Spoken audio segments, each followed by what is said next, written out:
Hello everyone, welcome to my channel. तो हम लोग 10th का फिजिक्स पढ़ेंगे। 10th IGCSE का फिजिक्स पढ़ेंगे। ठीक है, तो आज का टॉपिक क्या है अपना? Electrical working. इलेक्ट्रिकल वर्किंग, ठीक है। तो इलेक्ट्रिकल वर्किंग में फर्स्ट पढ़ेंगे power in electric circuit. Power in electric circuit, ठीक है। तो पावर क्या होता है? Rate of doing work is called power ना। In many circuit it is important to know the rate at which electric current transfer from point source to the circuit component. तो हम लोग को पता करना पड़ता है जी कि कैसे करंट ट्रांसफर हो रहा है, ठीक है। तो पावर को डिफाइन कैसे करते हैं? W/T से। Rate of doing work is called power. तो ये पॉइंट लिख लो, एनर्जी ट्रांसफर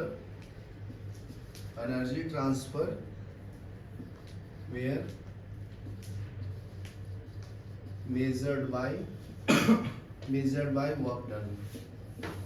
वर्क डन, ठीक है। तो ये पावर का फॉर्मूला हो गया, work done by time,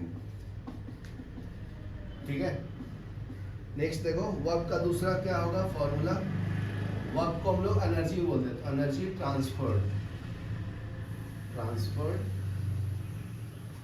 transferred by time taken,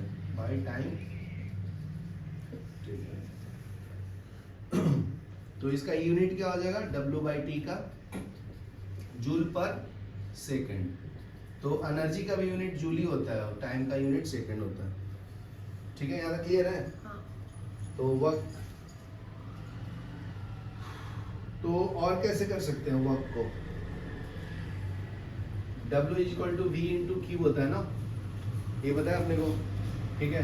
तो ये वर्क के जगह पे मैं क्या लिख सकता हूँ? Power = V × Q/T। और मुझे पता है चार्ज = करंट × टाइम होता है, तो P × I × T / T = T।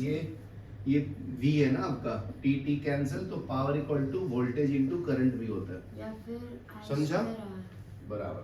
तो उसको अलग अलग फॉर्म में रिप्लेस कर सकते हैं। V = IR यूज करूंगा तो इसको करंट और रेजिस्टेंस के फॉर्म में लिख सकते हैं, I × R × I। तो ये हो जाएगा I² × R, पावर का फॉर्मूला, ठीक है। ये फर्स्ट हो गया, ये सेकेंड हो गया। अभी थर्ड फॉर्म में V के फॉर्म में भी लिख सकते हैं। तो P = V, I के जगह पे क्या लिख सकता हूँ? I = V/R ना। हाँ। तो ये हो जाएगा V/R, तो ये हो जाएगा V²/R। चलो ये लिख लो, ठीक है। तो देखो पावर का फॉर्मूला नेक्स्ट क्या है? तो इसको अगर मैं इलेक्ट्रिकल एनर्जी के फॉर्म में लिखूं तो एनर्जी जो होगा ना वो पावर × टाइम होता है। ये आपका इलेक्ट्रिकल एनर्जी है, ठीक है। तो ये = पावर × टाइम। तो इसका यूनिट क्या हो जाएगा? वॉट × सेकेंड, ठीक है। तो अपना जो घर पे जो मीटर रीडिंग होता है ना, मीटर, उसको ऐसे ही कैलकुलेट करते हैं, कितना वॉट का तुम्हारा कंजम्पशन हुआ पूरे घर का और कितने टाइम के लिए ऑन था सब लाइट, ये सब इसके लिए, ठीक है। तो इसका डायग्राम अगर बनाना है तो ऐसे बना लो। ये आपका एमीटर है जो करंट मेजर करता है। यहाँ पे वोल्ट मीटर को पैरेलली कनेक्ट करते हैं कोई भी लैंप के थ्रू। ये आपका लैंप, यहाँ पे आपका प्लस माइनस है, ठीक है। ए मतलब क्या है? एमीटर। V मतलब क्या है? Volt meter. ये आपका क्या है? लैंप, समझा?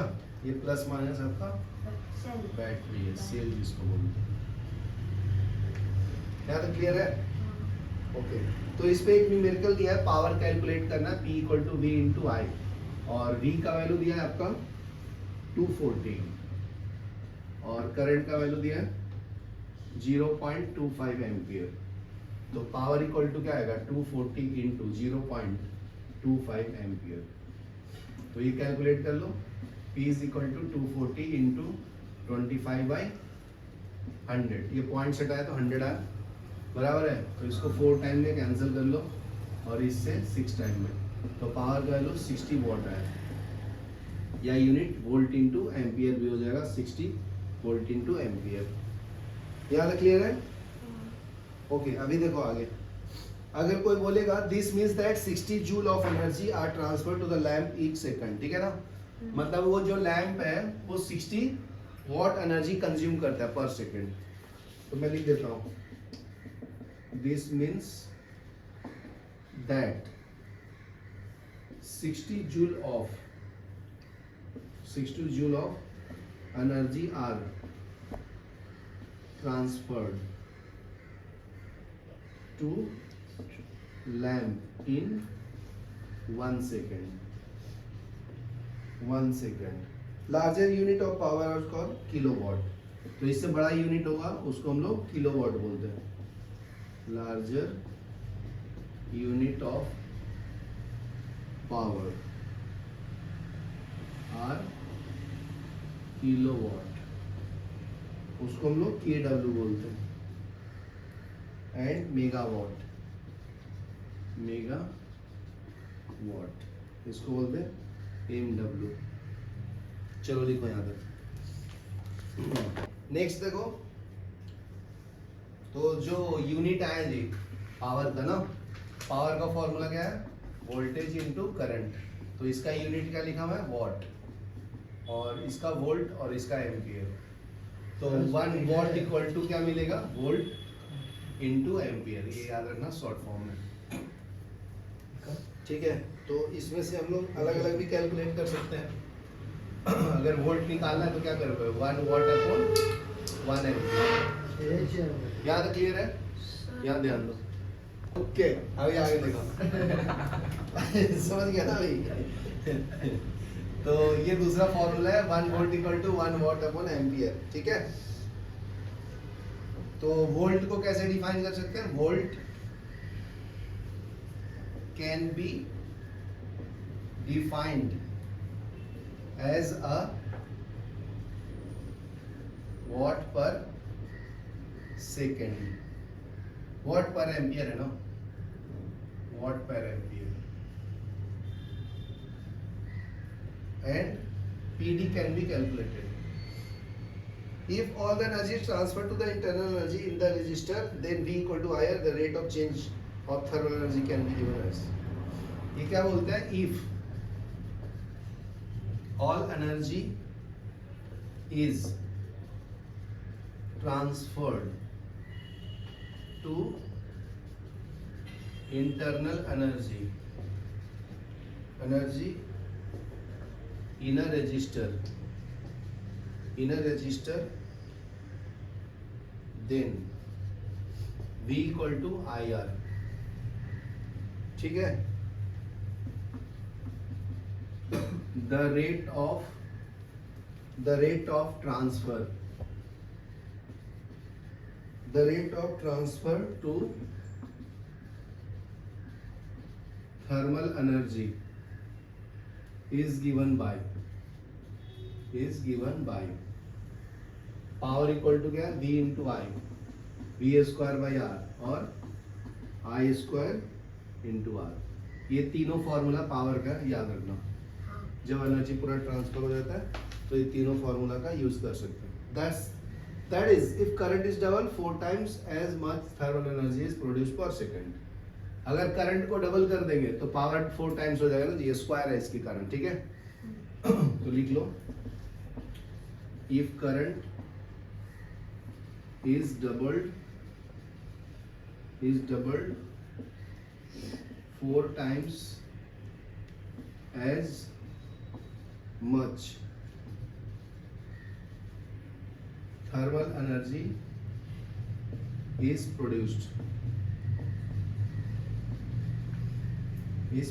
per second,